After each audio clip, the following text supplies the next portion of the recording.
L'armée n'a rien à faire dans la politique. L'armée, c'est le régalien. L'armée, c'est la sécurité intérieure et extérieure. Les magistrats, c'est un pilier de la justice, c'est un pilier de l'état de droit. C'est un pilier d'une société apaisée. On ne peut pas les amener à faire de politique partisane. Il peut y avoir une exception. Je dis encore une fois, si on fait une exception pour le général président actuel, pourquoi va-t-on maintenir l'exclusion de ceux qui ont 70 ans ou 71 ans ou moins de 35 ans? Ça n'a aucun sens. Ouvrons le débat, ouvrons la compétition électorale, faisons en sorte que ceux qui veulent participer puissent participer. C'est cela la démocratie. Or, ce qui se fait là, c'est une manière d'accaparer le pouvoir, d'enfermer le pouvoir, et c'est inacceptable. Vous avez rencontré le président le 27 décembre dernier, vous lui avez dit tout ça? Je lui ai dit tout ça.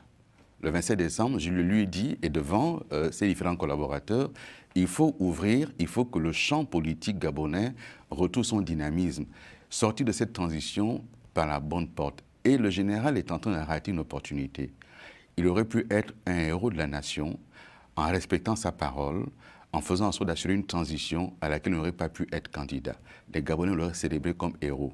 Il choisit là de sortir par une porte qui n'est pas la plus glorieuse. C'est vrai qu'il a promis de rendre le pouvoir aux civils, mais vous voyez les appels qui fusent un peu partout. Les appels qui sont pilotés par lui. Enfin, sur les Gabonais.